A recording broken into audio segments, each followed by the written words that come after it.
It's the Shitcase Cinema. That Parasite. So this is Paul. He's a hero. He's a scientist. At least I think he's a scientist. And one thing I do know is he's a damn fine actor who loves to scream. Just check this out.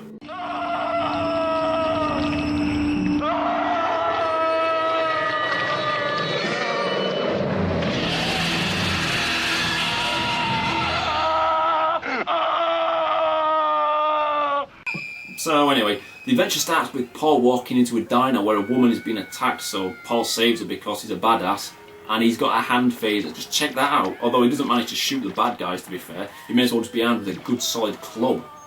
Now this sequence shows all of the movie's qualities: the pacing, the awesome fight choreography, the special effects, the intensity, blah blah blah. I'm just talking bollocks. I mean, you can see for yourselves it's total bullshit. And that's why it's a classic Shitcase Cinema piece of material. So lesson one that we've learned so far is that Paul is a hard bastard. That's all we learned from this. Alright? Now a dodgy old fella who looks a little bit like Robert De Niro says well done. Well, it's about time somebody kicked those nuts the hell out of here. Come on over to my room and I'll give you a cup of coffee. Whoa, whoa, whoa, what? So moving on, this film was meant to be set in the futuristic year of 1992, I believe, but the film was made a decade before, if you're wondering. But still, in these futuristic years, actors still deliver hilariously wooden bad dialogue. Just check this out. I have to leave. Yeah. You gonna be able to take care of yourself now? Yeah, I think so. Yeah. Brilliant. Our hero looks something like from the fucking Hills Have Eyes. Or Jimmy Smith's long-lost brother. That sexy son of a bitch. Just saying. So things go really slowly for a while. Paul checks into a hotel, shows us his stomach and goes for some food.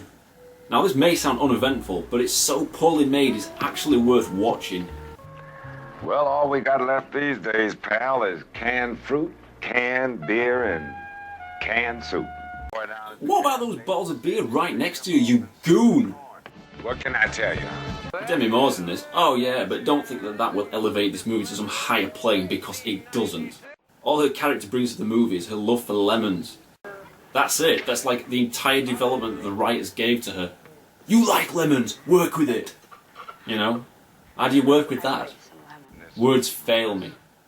So she brings the bar owner some lemons, what a surprise, while a group of punks harass them both. Now I'm going to name the bar owner Scarface just because everyone else does. Collins, I mean, fair is fair. I mean, you can't have the girl and the lemons, right? I said, mind your own business. You see that Scarface? I was in business once. Because we're your only customers, Mr. Scarface. Demi Moore's acting is horrendous, yet at the same time, it's actually the best thing about this film. Now I think this was her first movie, so it's a wonder that she ever worked after this despite being solid enough. It's not something you exactly proudly show on your CV when going into your next flick.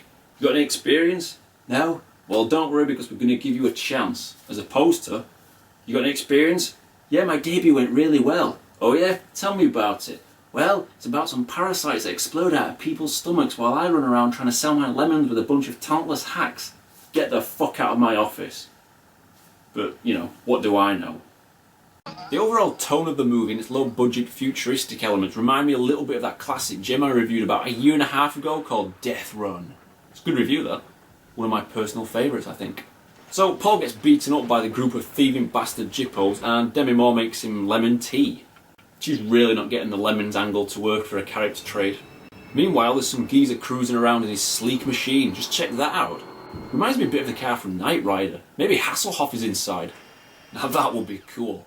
Sadly, it's this guy who was on a mission to kill Paul, all because... I don't know. And he's got his own killer laser beam which he uses on this old guy here. God damn it, now wait a minute. No, Jesus, don't. Now by this point the movie's about halfway through and you've got no idea what is going on. What is Paul meant to be doing or why? I don't know. All we know he's got something inside his stomach, which I assume is a parasite. Don't you understand? No, I don't. So, here's some random bullshit moments. Number one, Paul's coat is like Columbo's. Number 2, in the future, silver is the main currency. This guy turns down $105 all because he wants a few silver coins instead. And don't ask why, because nothing gets explained in this film. I mean, you can ask, but you won't get answers, alright? That'll be 105, right? Where you been, mister? Silver only? Number 3, you can't get rooms at hotels unless you give your name to some stupid bint. What's your name? I mean, I can't give you a room until I have your name. Dean. Paul Dean. Number 4, Paul thinks trading in his watch for a tin of soup with Scarface is good business. Fucking mutant. Number 5, Demi Moore was a badass before she became G.I. Jane. Go to hell. But not that much of a badass. Bosh. So this chap stumbles across the rednecks and check this out. Huh. Well done, shower. Christ, a merchant. Okay, so he's a merchant. Brilliant. Let's move on. Let's see the title of the movie in action. So this guy's got a parasite on his chest because he opened up our main man's canister earlier on, and when he's found dead, the redneck leader gets really upset. Jesus. Damn thing killed him. The old bint dies when she's putting on bad wigs and way too much makeup when a parasite turns up from nowhere and falls on her. Old bint, brilliant. She dies anyway. She's like one of only 3 people to die in the film. Look at that! Ouch! So the ending is here, thankfully. Paul takes a blood sample from the parasite so he knows how to cure himself, but let me just pause it right there. He works for the government, creating these parasites for whatever reason, destroys them all, puts one inside himself so he can study it later on, but all he does throughout the entire film is want to cure himself. So why in the first place does he put himself and us through this bullshit? Anus. So from the blood sample, Paul knows the sound wave frequency to kill the parasite, it explodes out of him, and, oh man, just watch it. I laughed, and you should too.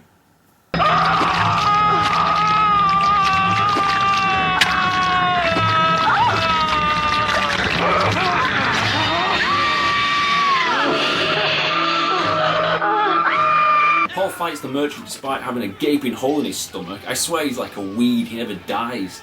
And the merchant blows up along with the parasite. Good. They spent no time nor effort making this. They might make you believe they did, claiming, hey, we used some kind of 3D camera, look how cool this is, kids. Which some suckers might bite at, but it's just another god-awful low-budget movie with no investment in it. Hell, I struggle to stay invested watching it, it's beyond boring. Almost like the hands of fucking Manos level boring. I'm not sure the master would approve.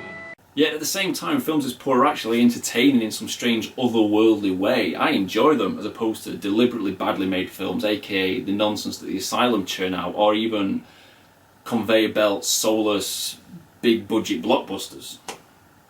Say, this place looks shitty enough. What are you doing in here? I've been working. In the end, I think I prefer to have a parasite just melt its way into my stomach than sit through this travesty again. It's shambolic, even by Shitcase Cinema standards. 1.5 out of 10. You're finally free. It's over. Now, on a completely unrelated note, I'd just like to take a moment of your time, if you will, just to plug my debut fantasy novel, Crystal Castle by John D. Ashton. That's me, not Johnny Shitcase. It's available on Amazon, on Kindle and on paperback, which is what I'm holding here. Smells lovely. And I dare say it's a damn sight better and more entertaining than Parasite. So maybe if you're struggling for Christmas present ideas this year, perhaps you know somebody who'd be interested in this kind of thing. That's all I'm going to say about that. Just pop that back down there. Perhaps look at my Facebook page if you've got time, down here, or somewhere, I don't really know. And there you go. Thanks very much. Crystal Castle, everybody. It's a damn sight better and more entertaining than Parasite. Fact. Alright? Goodbye.